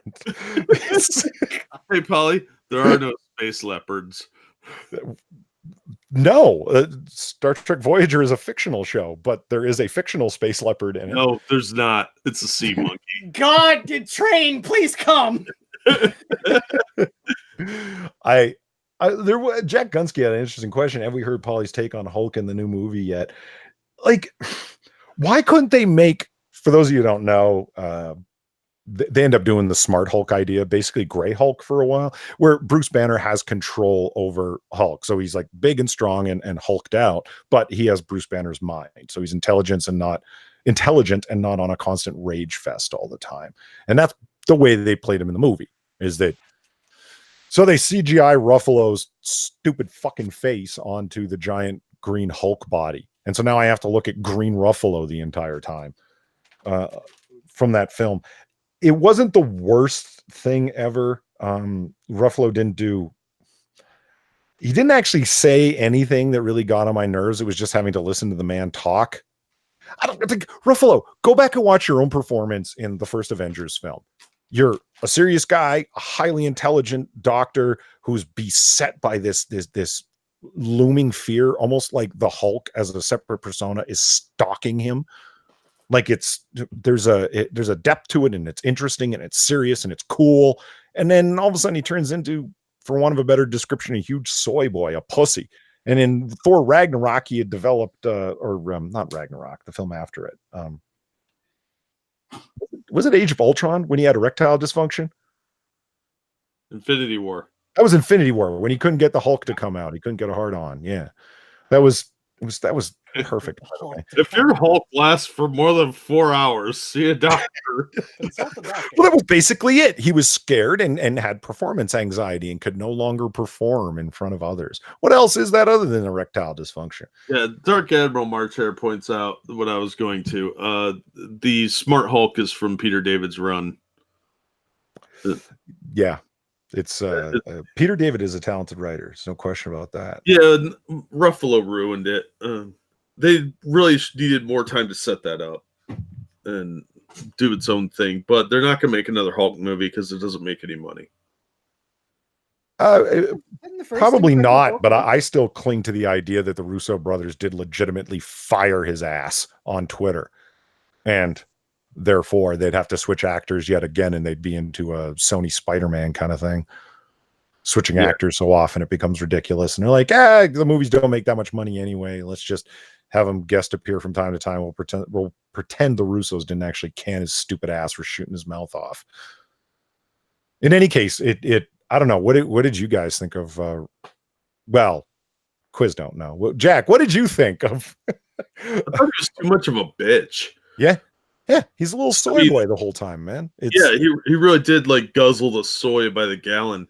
Because Smart Hulk in the Peter David run was always, an intelligent, reasonable person. This guy was like some kind of, I don't know, I'm so whipped. It was like, it's just more Ruffaloism. I don't like Ruffalo. I think he's a terrible actor. I think he's probably a bad person. He looks smelly. Like there's an aura of granola scent around him. Patchouli. I was gonna say it would be patchouli oil, Jack. No, he probably just farts clouds of granola. And I don't know. It just everything about him was just kind of irritating. He's too much of a pussy. You know what? I find it interesting that we have the same take on Ruffalo in that way, that he's all hippied out in his personal life, like the way he talks in interviews and what his causes are. I can picture the guy at home using all natural products. His clothes are made of hemp. He drinks raw water. Ugh. Raw water. Rub Gross. crystals into his laundry. Enjoy your Giardia. Jeez. Yeah. Energy crystals hanging over the door to dispel the bad juju that people might be bringing in. And oh, fuck. So, speaking of crazy shit that people do for inexplicable reasons, who wanted Star Trek cats? I think who didn't want Star Trek cats? Because there's two things that go great together: collectibles and cats. Yeah, like this is on the level of collectible black velvet paintings. It's on collector's plates with tacky imagery on them. I mean, look at this. Who the fuck wants that sitting on their shelf? Especially considering how big they are too. Yeah, I mean, we'll get down there because it says some stuff. But you know what I instantly like and hate at the same time? There's a nice little piece of original series reference in here. Why is he licking the bottle? This is the special bottle of scotch that he was hiding for a certain occasion. And when the Kelvins had taken over the ship, this was the final bottle of scotch that Scotty used to get the Kelvin drunk, so as to be able to. The Kelvins were so powerful that they had taken over the ship, so they were going to over-sensory dupe them into lulling them into having no power. And the way that Scotty chooses to do that is, I'm simply going to get the guy drunk. He's not human. He doesn't know how to handle it. So Scotty drinks him under the table. And the last scene is Scotty going, "Oh, you and I did it, my little friend." And he kisses his last special bottle of scotch that he managed to drink him under the table with. Okay, that's great. But why did you have to give him a fucking muffin top? Don't think I didn't notice that. Scotty wasn't fat at that point. James Doohan got fat in later life. This is fat shaming. I think that's more like the cat lady cats, because I know a lot of cat ladies and they all have really fat cats. They're not skinny or healthy. They're like Wilford Brimley size. Diabetes. Because they got the diabetes. I do dig the Kirk cat in the chair, but I would never own it. It's a funny thing for a picture, not something you buy and put on your shelf and let people see that you've purchased.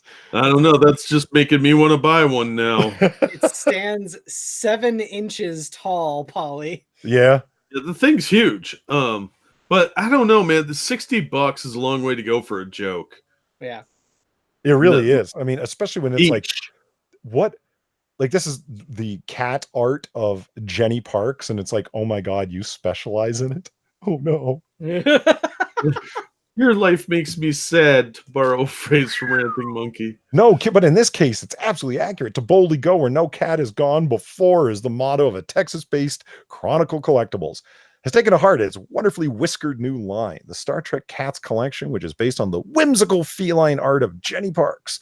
And here's an example of her wonderfully whimsical art. See the cat stretching and then... It's whimsical, buddy. Whimsical. Whenever you hear the word whimsical, it means weird and creepy. Whenever you hear whimsical, run.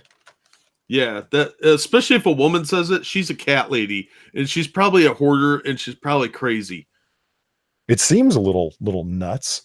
So there's the Kirk cat from the front.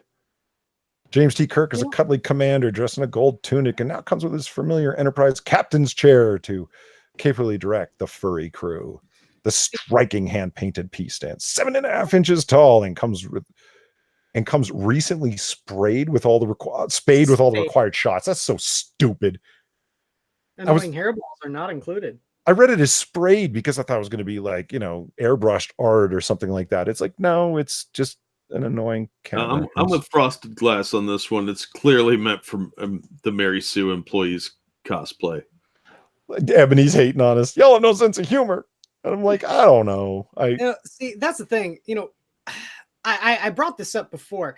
Polly, you want to know why I like Warhammer so much? Why I like the down and dour, the disgustingly depressive and just dark setting so much? Look how big it is. Because you have I am entirely over whimsy. I do not want anything whimsical in my life ever fucking again. I don't know. I would own one of these as like a joke if somebody gave it to me, but I'm not paying $60 for it. If I found this at a garage sale for $3, I might buy it. I don't even think I'd see. buy That's it what I'm saying. Like, it's like, well, okay. Apparently, Ebony was saying we have no sense of wonder, not humor. Excuse me, not in relation to this article. Oh. I have a childlike sense of wonder, according to the shrink that I talked to. Well, yeah, and I read comic books, and I'm a full-grown adult. What do you mean, no sense of wonder? We're just childish, immature men. Yes. Okay, so there's like you said, like at a garage sale, and that's why I compared it to black velvet paintings or collector's plates. Like, it just seems like collector's plates. Yeah, it just seems like the tackiest fucking thing, man. I'm like, it's kitsch as fuck. I'll give you that. Yeah, but I don't know. See, look, they made the Spock cat all slim.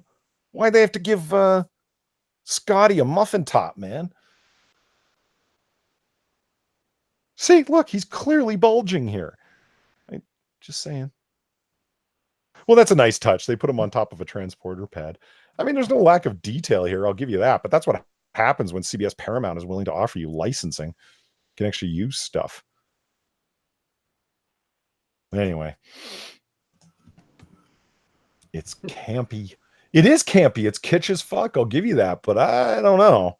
Like, I think it's mostly weirdo cat ladies that would be buying this, not fans of kitsch. Okay. On a completely separate note, Pornhub reveals the most popular Avengers searches. Do any of them involve Goose? Because then it would tie into the last article. Oh, God. God, I hope not. Oh. Anticipation over Avengers Endgame is so high that Pornhub visitors are even searching for their favorite Marvel heroes on the adult entertainment site. According to data from Pornhub, searches for Avengers started growing on April 16th and spiked around the 19th at 2,900% over the average number of searches for its pre-April 15th average. Oh, look at that spike. People are sick. What? They just want to see fucking superheroes getting railed. What? Yeah. It's kind of funny. It's like, it's what is, I mean, I guess I don't know. I hear so much about Rule 34 for comic book characters. I mean, I guess it's not limited to them in any kind of way.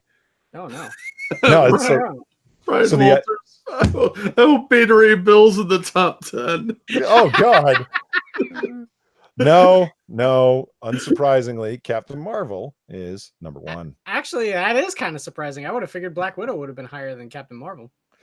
I'm willing to bet that if they did it over the length of Marvel, Black Widow would have been. That's For my the girth of Marvel. I'm more surprised. I'm more surprised that Spider-Man, Hulk, and Captain America are higher on the list than Scarlet Witch. Ouch. Right? Elizabeth Olsen was hot.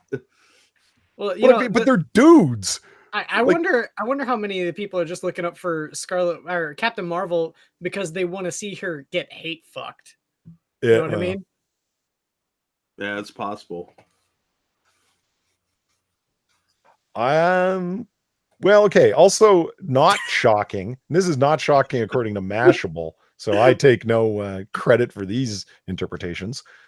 Also, not shocking is seeing Captain America trail behind Spider-Man and the Hulk. People really want to see a giant green penis, I reckon. Because his role as Marvel's highest-ranking virgin probably means there aren't as many videos of him available. That's a stupid joke. Wait, what? His role as Marvel's highest-ranking virgin. What the hell does that even mean? The Hulk is a virgin? No, Spider-Man. Isn't he underage? That sentence is not structured well. And It's Spider-Man is a Mashable. virgin. It's Mashable. They're probably not even getting paid. Yeah. Oh, there's bad news for our friend Zelthor. Sophie Turner and Joe Jonas are getting married in Las Vegas. Oh, does he have a thing for Joe Jonas? No, You nailed it. That's exactly it. Yes, that's exactly it, Jack. Yes. Yeah. Zelthor's somewhere. He's not even watching the stream, and he just feels like a disturbance in the force. No! For some reason, I really hate Jack right now. Rolling over in my grave. No, he's got a huge thing for Sophie Turner. It's like, and what, this kind of thing, like, if you've got natural red hair, stop dyeing it blonde. Looking at you, Scarlett Johansson. I don't know who Sophie Turner is, so it's fine. She's an actress. It's on Throne Games or whatever it's called. We'll get a Black Widow movie soon. They'll bring her back from the dead. It'll be fine. Yeah. Okay. No, then her Thunder Thighs will be back. Yeah. Shot at Angel asks, what are some good Hulk comics? The Peter David run is a nice place to start. Well, what else? Before I name some others, and you got. Well, I don't think Quiz. Have you ever read any Hulk comics? Not really. No. Jack, you got any thoughts before I give a second one? Because I already said the Peter David run, which is a really good suggestion. Yeah, because it's like 10 years of the Hulk. Pretty much anything in Peter David's time was good. 718 was a personal favorite. That was the wedding of Rick Jones. The reason, it was a long run, but so many collected editions, and that's absolutely the way to read comics if you're going back just to read the stories. You know what I mean? Because you can buy them used at your local comic book shop. Look for Hulk collected editions from that run. The second one I recommend is Planet Hulk. What a great storyline. You'll see where a lot of the ideas from Thor Ragnarok came from, with Hulk as a controlling gladiator on an alien planet. I say Planet Hulk. That's the one where they strand him on the moon because they think he's too dangerous to be on Earth, right? Well, not the moon, but they shoot him out into space, and he ends up being a gladiator. Yeah, he takes over the planet, and they just shoot him randomly out into space. Were sending him to a specific planet, but things didn't go well. Okay. Well, the reason why I say that is because then, holy shit, then yeah, Doomsday is straight up just a great version of the Hulk. Yeah, I get it's a Throne Games. Wow, he's not even trying. No, I don't watch Game of Thrones. People keep pushing it on me. It's like The Wire. People have been pushing that show on me for as long as I can remember. And it's like, at this point, I'm just kind of like, out of obstinacy, I'm not going to do it. Man, that's almost how I felt about Breaking Bad. But I watched Breaking Bad like a year or two after everyone stopped talking about it. And I liked it. So, yeah, Planet Hulk and World War Hulk were probably two of the best ones. But if you want like longevity, I would go back and just read the Peter David runs. Most of them have been collected in epic collections. Do you guys buy that Endgame ripped off Batman v Superman? Not really. I think it more ripped off that Star Trek Voyager episode you were talking about. Yeah. Take a guess at its name. Endgame. What episode of Star Trek did? Yeah, but they didn't have Catherine. Endgame. They didn't have anybody with like Parkinson's, like Catherine Janeway Hepburn. She shakes her head. Chakotay, man. Over this, Clooney is the one with bobblehead syndrome, not Janeway. Nope. Well, we were talking about bobblehead syndrome. In fucking Infinity War, Thanos definitely had bobblehead syndrome. Yeah, so obviously Thanos is the Captain Janeway of the Marvel Universe. Yeah. Because he was like, I'm on Golden Voyager, man. Chakotay, go get me a sea leopard. A space leopard, whatever. Well, let's see this person's argument. Because I'm like one of the lone quasi defenders of BVS. Both Tony and Superman use weapons to sacrifice themselves. Tony uses the Infinity Gauntlet while Superman uses the Kryptonite Spear. He goes on to show that Superman and Iron Man's death were, as their respective significant others, give them a kiss after their death. Following their deaths, both Superman and Iron Man also get memorials. There are also public funerals. They point out a couple of closure scenes indicating Thanos might be defeated, but there could be more trouble on the horizon. You're reaching. Yeah, because like if somebody dies and you loved them, you would probably kiss their dead body. Yeah, it's and weird, after someone dies, there's a memorial. Oh, what a ripoff! Yeah. Like, I mean, you're kind of reaching. So played out. You know what I like really think was a massively unexplored bit of BVS that I wanted to see more of? Was the whole thing that they alluded to in the first trailer when it was coming out, where the statue of Superman was defaced with false god. Oh yeah. I wanted to see more of that movie. I wanted to see less. I wanted to see just far less of Lex Jesse Luthor. Eisenberg. Yeah, Jesse Eisenberg was not a good Lex. Jesse Eisenberg ruins every movie he's in because he's an annoying little shit. And he's a smug battle with the senator was just weak. Well, the whole P thing was stupid. It was. He's got such a punchable face too. It's hard to take him seriously as a real threat because you're like, oh, you're just some weird little nerd that I could throw a bowl of sunflower seeds down and you'll feel compelled to count them all like some weird little vampire. I think you mean autist. It's fine. It's fine. You can be racist against the autists, Jack. It's fine. No, vampires count things. That was one of the ways you could distract him. I assume he's undead. It doesn't look like he's aged. There's one last story here, and it's important to things comicsgate on the horizon, y'all. So here's Newsarama, which is like as shilly garbage tier as it gets. Major comic book and graphic novel distributors stop sales to individual comic stores and bookstores. Who they're talking about is Baker and Taylor. They are a huge distribution ring, would be the best way to say it. It's like, you know, what comics do they make? Well, it's the amount of shipping that they do to the amount of comic stores that, for those of you who don't know, comic stores are closing at a rate that is completely incommensurate with how many new ones are opening. What is the length of time that a comic store is expected to stay in business, Jack? 1 to 2 years. Yo, shorter than I thought. So, I mean, they're always going to be opening and closing is sort of the idea, but there aren't new ones opening to make up for the surprising amount that are closing. Like in the past couple of years, 2017, 2018, inclusive is like what, 150 of them in total? Yeah. Closed across the US. I mean, there's less and less of them. Who the hell are DC, Marvel, Image, IDW, and everyone else going to ship their comics to?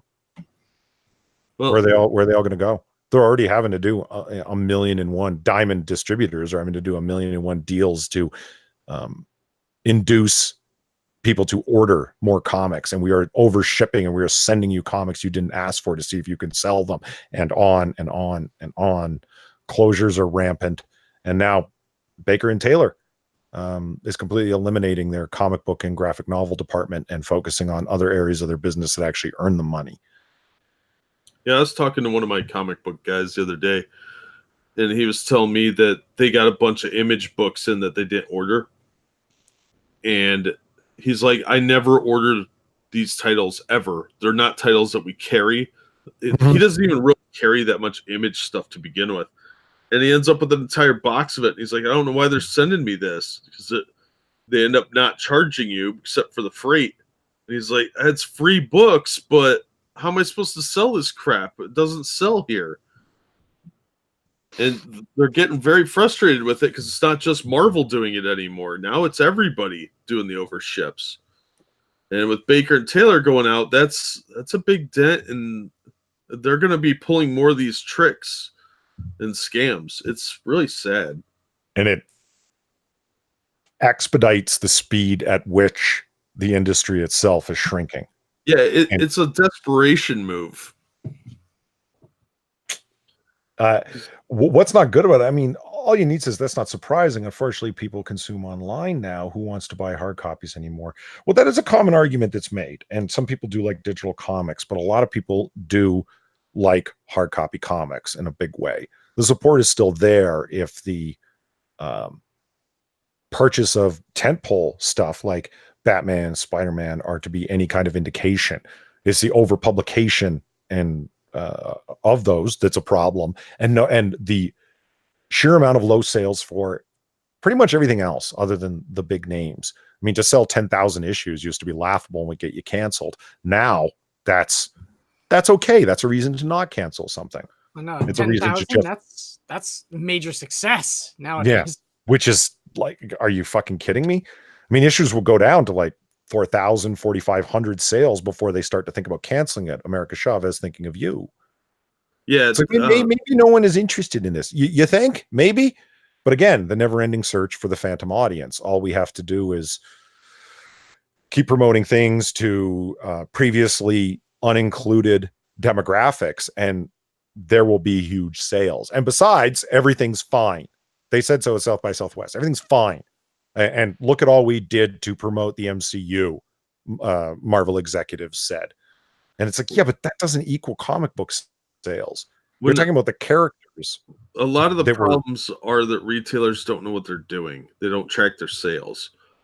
So when I first opened my store, I actually had already learned a lot of techniques from my friends that ran comic shops. But we had retailer summits that would try and get people to learn how to work the business so that their stores would stay open longer. They said that there was like an 80% rate, and this was 2007 or 2006, 2005, right in that area, because Civil War was coming out around this time, and they said 80% of you will go out of business within 5 years if you don't learn how to track your sales. And he's right, because every time I went to another retailer summit, there were fewer familiar faces. And what people are doing is they're dipping into their own pool and buying their own comics out of the store money. So when they experience some overshipment or unexpected freight costs, let's call them, okay, they're not financially prepared to handle that. The comic industry is not only incredibly unstable, but the people running things don't have a business background, so they're financially unstable to begin with. Mm-hmm. So you have a bad set of circumstances here that are forcing these stores to close. And by Marvel jacking up the price and then sending a bunch of unwanted stuff, they're screwing over the business for sure. But the business is already not that as solvent as you would think, because it is a one-man show usually. Yeah. And see, that's the thing is, like, even if you do like, reading comics and stuff like that, just don't own them. If you're in a comic store, you can read them all you want. You don't have to have them. Don't dip into your own inventory, right? Yeah, exactly. I didn't buy a single comic when I was running my shop because I'd just sit there and read them all day and then put them right back out. Yeah. There's no need to buy anything. It's dumb. It's a bad move, but that's what happens. People don't take business classes when they open a business more often than not. And comic shops are, it's your hobby, it's your passion. You're like, oh, I'm going to do this and it's going to be great.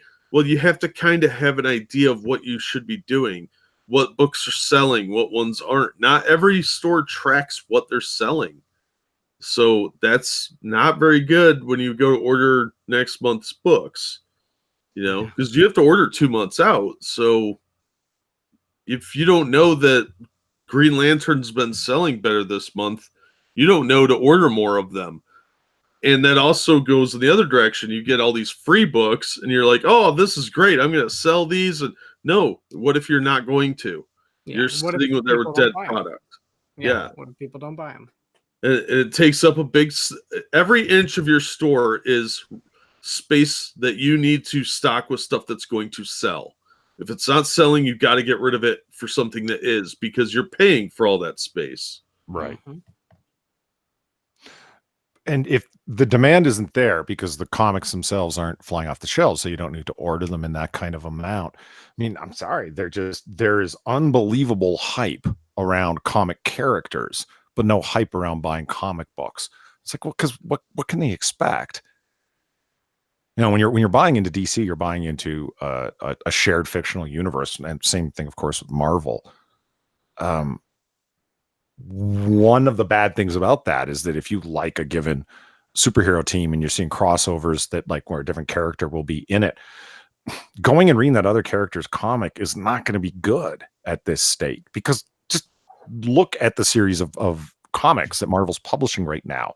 Most of them aren't worth reading. Mm-hmm. The art isn't very good. What's going to build hype where people are wanting to buy them? I just don't buy comic books as an industry that survived for decades and decades and decades. And all of a sudden is now dying because of the digital age. I don't buy it. No, there's just no interest in buying comics. There's interest in seeing movies because the movies are great. Look at what happened with the DCEU.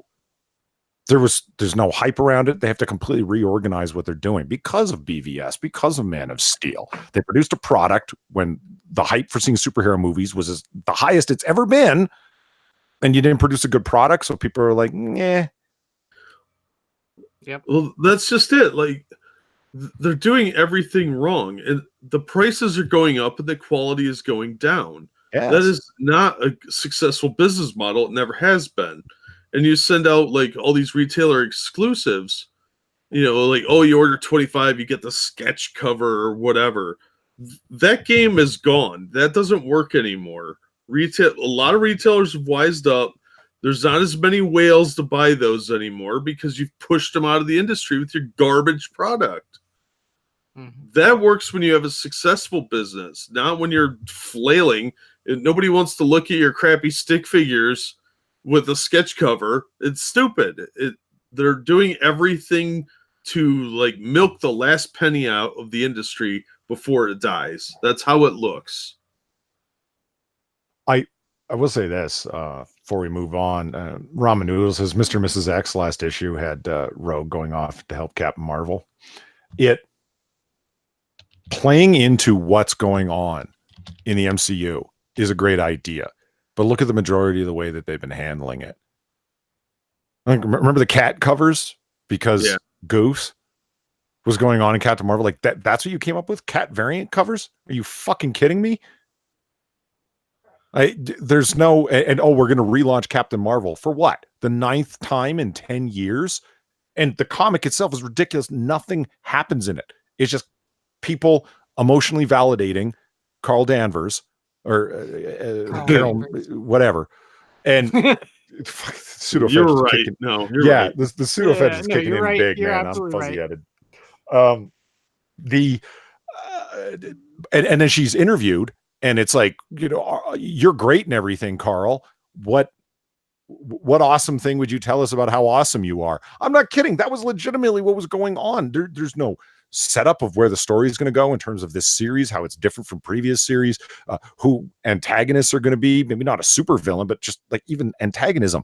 The whole story is just Captain Marvel's awesome. Everybody wants to take pictures with her. Everybody wants to interview her. Everyone thinks she's awesome. And that's number one of Captain Marvel. Who the fuck is going to buy that and say, hell yes?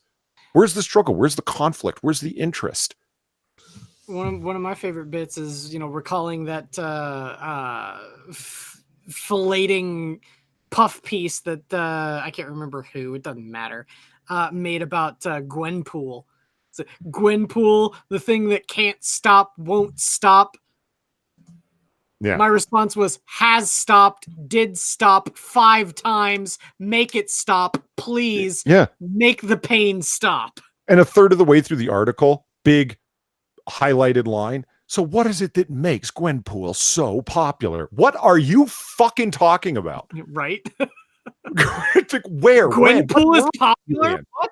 Yeah, she's not. You're just trying to ram this character down people's throats because, hey, reasons. She's a female version of Deadpool, and people like Deadpool, so you should like this, right? And it's not really. That doesn't. Why don't you come up with an original character instead of a gender flip of an existing character? Because they think you can force success onto it. You can't force people to like your product. It just doesn't happen. They'll buy it for a little while and then they'll stop. And that's what's obviously happening. Look at digital sales. They've leveled off for the past 4 years. That is not going to save the comic companies. It's just not. They haven't gone up at all in over 4 years. Things, it gets a little heavy duty inside baseball shit that, like, I can't claim any knowledge of it, but the claim made consistently by people who do have more inside baseball knowledge is that digital sales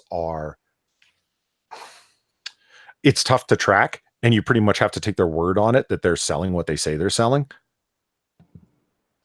And it's like, oh, well, all of this money, all of these sales that we have, 60% of the sales for that particular series were in digital sales. Yeah, right. They were. Now, says Jew. You don't actually have to ship anything. You just have to say you did it, and therefore you did. I don't know. I think Marvel is really pushing the industry down. And if they don't start cutting back and stop trying to gouge the customers, it's going to destroy Diamond, and then that'll destroy all the comic stores. They're already crushing the stores that we've got. If Diamond falls apart or we lose too many more comic shops, it's over until somebody comes up with a better distribution model. And if you think IndieGoGo's that distribution model, sorry, I don't think that's going to happen. I don't think so either. I know a lot of people hold high hopes in it, but the distance is too great in between publication time, campaign time and reception time. Yeah. When you're a huge company that's been at it for years, you can do the things of having people, and you've got editors that things get done by a given deadline, and then it's off to the presses or off to the digital rendering, and then goes out on a certain date. Like there's a process involved. When it comes to this online stuff, independent creators, look, it's great, it's successful. I've funded a bunch of them myself, but I'm bought into them a bunch myself. But a replacement model for the comic book industry, not close as to the way it stands right now. I agree, Jack. If they went to a print on demand, excuse me, if they went to print on demand, it would be a lot more successful. Because my experience with Amazon with my books is been very good. You order a book and they just print it off and then send it to you. And turnaround time's like an extra day. So instead of 24 or 48 hours, it's like 72. That's not a bad way to do it, because you just upload your files and then it gets printed. I think if they went to something like that, that could be successful, because then there's no storage cost for them and the shipping cost is minimal. I think that's what Marvel is going to end up having to do at some point, something similar to that, because apparently I read some rumors that they were talking about working with Amazon for something like that, but I don't know. I just think that the system is, the direct market is unsustainable as it is now. They can't keep doing what they're doing, and their books are garbage. Yeah, they are. Well, on that note, black pilled as it is, I'm going to we're going to get into our comic book pitches, and we're running a little bit overtime where we planned this week, so we'll get through them as quickly as we can, ladies and gentlemen. And I'm willing to go first, so Okay. I'm always forcing you guys to. So I'm going to backtrack on everything that I just said and pitch a Marvel comic that came out this week. Symbiote Spider-Man number 2. I pitched Symbiote Spider-Man number 1 already, but I'm liking this series that much that it is that good and it is that worth reading. The tough part in pitching this comic is to be able to tell you where this one starts without spoiling everything that happened in number 1. So I'm not really sure how I'm going to do that. We were talking about Peter David earlier, who is a long storied writer.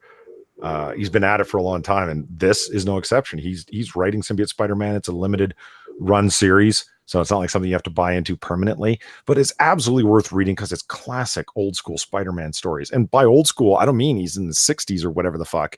It's just well written, and there's lots of great stuff going on. I don't want to get even showing pages is going to be like, well, if that happened, then that means that this has got to come up. This, by the way, ladies and gentlemen, is how you do cross promotion. Oh, you've got a brand new MCU film coming out that features Mysterio. Maybe we should have a Spider-Man comic that's got fucking Mysterio in it. And he's an actual villain and of interest and doing interesting things. Not like we're going to relaunch Captain Marvel like we were just complaining about and have the series do nothing. But there's a Captain Marvel film coming out, so that means everyone's going to come buy it.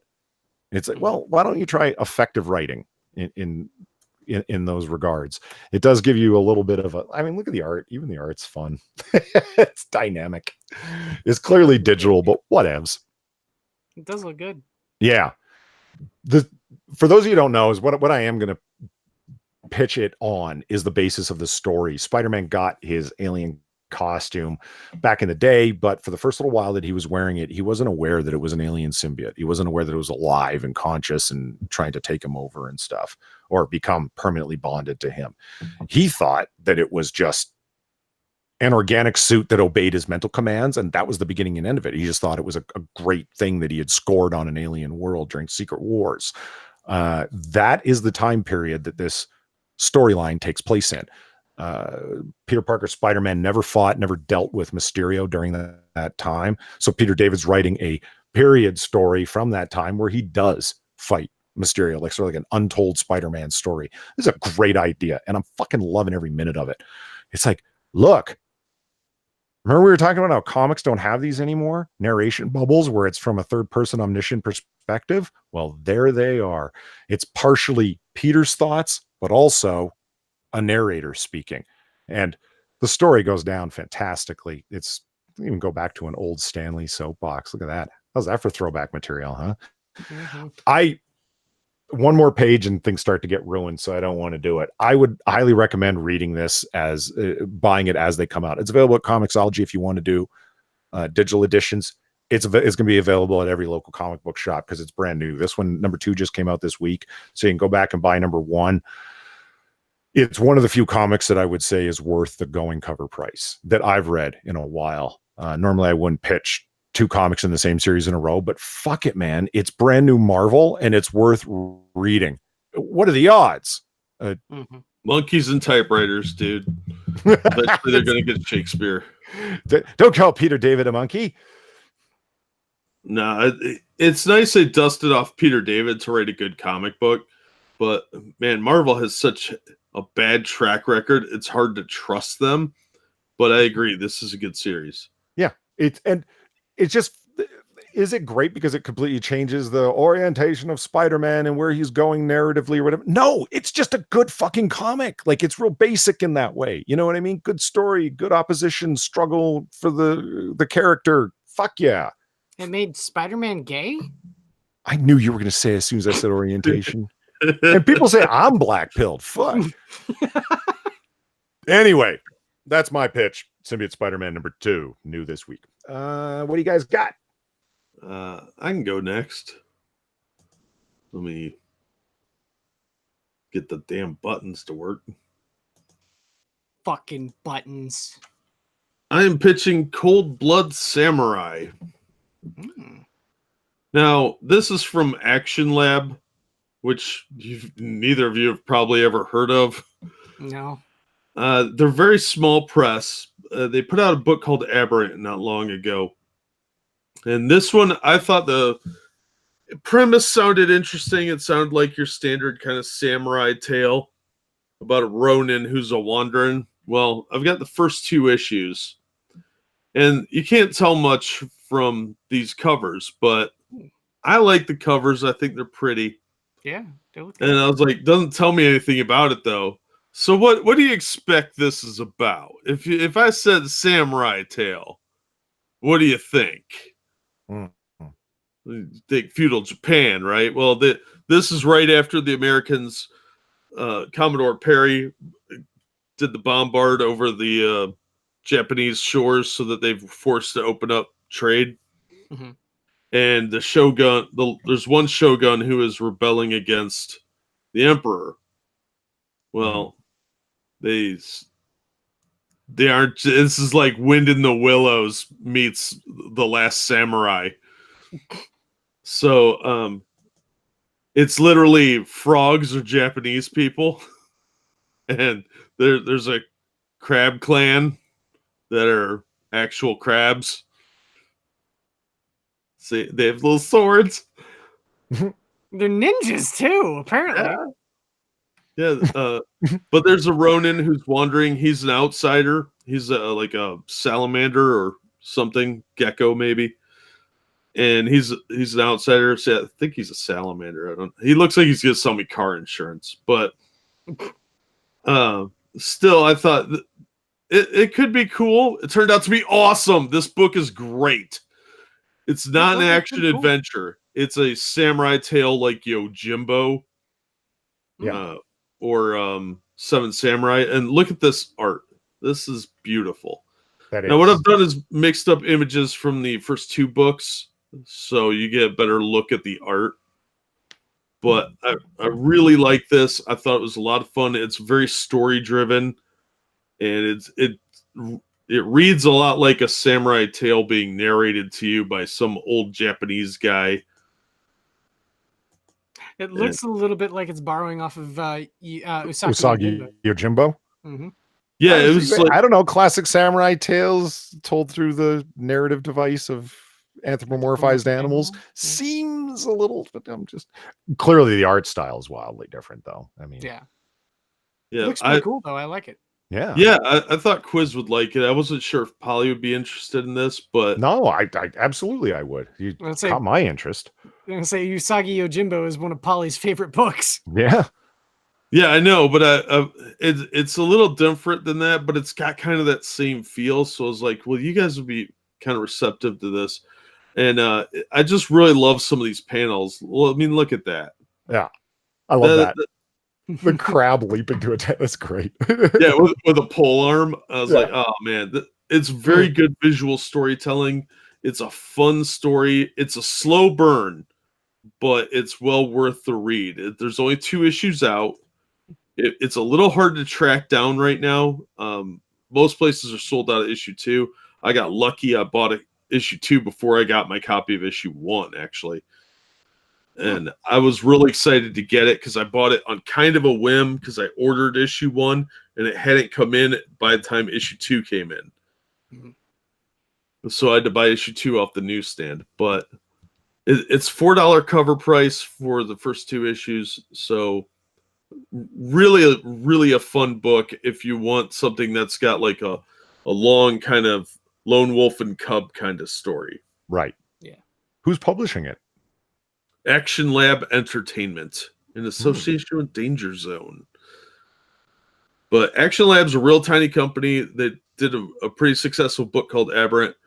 So your comic shop guy will know who they are. I don't know if they have digital copies of this or not.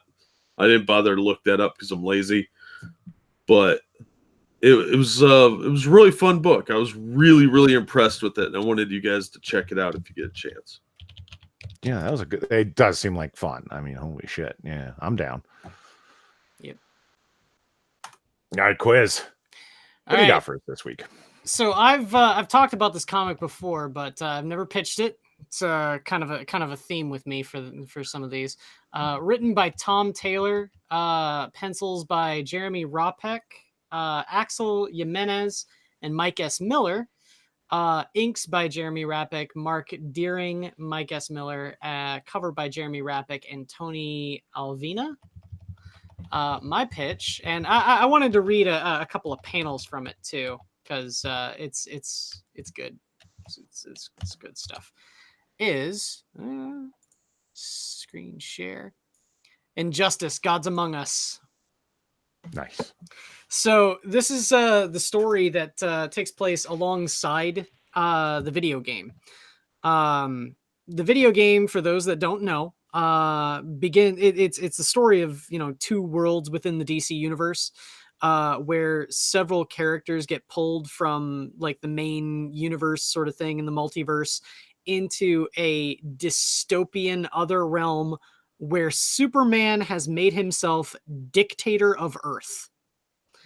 And this is sort of the fall of the world and how it gets to the point where Superman becomes the dictator of Earth.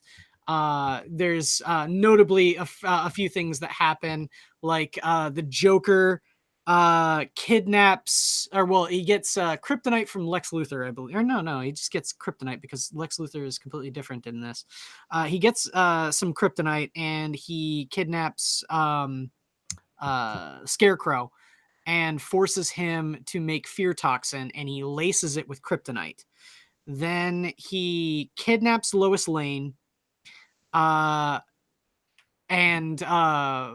hijacks an nuclear submarine and performs surgery on Lois, putting a heart monitor on her that when she dies, it sets off the ICBM that he had planted in the middle of Metropolis. And so when Superman naturally comes to try and stop the Joker, he's inundated with kryptonite-laced fear toxin. And instead of seeing Lois Lane, he sees Doomsday. And so he takes, Doomsday up into space, only to have the fear toxin wear off and finds it's Lois Lane. And when her heart stops, it sets off the nuclear device in Metropolis. And afterwards, Superman is completely overwrought with grief, ends up plunging his hand through the Joker's chest, killing him. And spoilers, man. Jesus Christ. Dude, that happens in the first 5 seconds of the game. Well, your comic might have been different. No. The comic's telling the story of the game. But the one of my absolute favorite bits, and a couple of things I want to show to you guys, is it has some interaction between my 2 favorite DC characters, which are Harley Quinn and the Green Arrow. So you got stuff like this. You got Harley and Green Arrow fighting. How about you ready to have a permanent low profile? I'm kind of sorry it had to end this way. I like your ridiculous little beard. Squeak. I know this was the squeaky mallet. I thought it was just going to smooshed your head all over the floor. Oh well, this thing's loaded this thing ain't loaded with squeaky bullets. And he shoots an arrow into the barrel of her gun. No way. Do it again. What? And she pops it out of her gun. Shoot another arrow into the barrel of the gun. That was nuts. Yay! And then it's a net arrow. You suck. You're taking me back to Superman. This is after, of course, by the way, you've already seen it. The nuclear device goes off and Superman is hunting for Harley Quinn. No, you don't think I deserve to die? I understand there's times when there's no choice and it's kill or be killed, but I don't believe in executions, and I certainly won't stand by while some all-powerful creature squashes someone like a bug. Also, it's not just about saving your life. I'm trying to save a friend from what I'm afraid he might do. That's nice. Hey, is that a boxing glove arrow? Yes. Why do you need a boxing glove arrow? Because sometimes I want to punch someone who's really long way away. Tell me about it. Where are you taking me? A secret location. It won't be a secret location once we drive there. Hold this. Oh, what does this one do? Knockout gas. You suck. I just love it. This little bit right here. Arrow Cave. That's a pretty stupid name, though. Hey, I know Batman has a bat cave, and that makes sense. Because bats live in caves. Arrows don't live in caves. They're inanimate objects. They don't live at all. Why don't you call it like the quiver? That is actually better. Yeah, I absolutely love this comic. If you have any passing interest in the game or any of the story within the game, this comic not only does the game justice, this comic is hands down one of the best Justice League stories I've read in a very, very long time. That's weird because Tom Taylor wrote this. Yeah. It's so good. And they pull such deep cuts. Like in year 2, I believe, the final climactic battle is between Trigon and Mr. Mitzi Picklick. It's amazing. And it's the sort of thing was like they've been given free license to go absolutely fucking nuts with the entire canon within DC. They're allowed to kill characters. They're allowed to, do all these sorts of like weird things with all of these characters. One of my favorite bits in it is there's a part where Lex Luthor develops this drug that when any normal human takes it, they've got the bone density and musculature density of a Kryptonian. And there's a bit where Superman breaks Batman's back, and just like Bane, right over the knee. Mm-hmm. And while Superman is gloating over Batman, he's gonna say like, I'm bringing you back, so I'm gonna kill you. Who comes up and headbutts him and breaks Superman's nose? Yeah, that's right, fucking Alfred. It is awesome. I hands down cannot recommend this comic enough. It is amazing. It's weird that Tom Taylor wrote this. Yeah, you're recommending this so strongly. He's the one that ruined the X-Men. Oh, well. He did really good with Injustice, dude. I have all of the Injustice books in hardback. Wow. Yeah.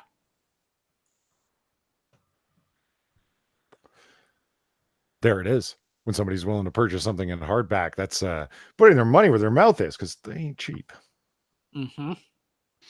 Well, there it is, ladies and gentlemen, and everyone in chat. Wow, the pseudoephedrine has really kicked in. I need to go lay down. Fuck. I forget what I usually say at the end of the show. This is the end of the show. Buy from local comic book shops while they're still here. Buy used collected editions. If you haven't already, like and subscribe. I get a chance to read all of the comments if you're commenting in the future, so by all means, please go ahead. Jack and Quiz do pop by and they comment as well. So yeah, by all means. And thank you for joining us. That is it for this week, and I will talk to you guys again soon. Have a good night, everyone. Bye. Take care, everyone.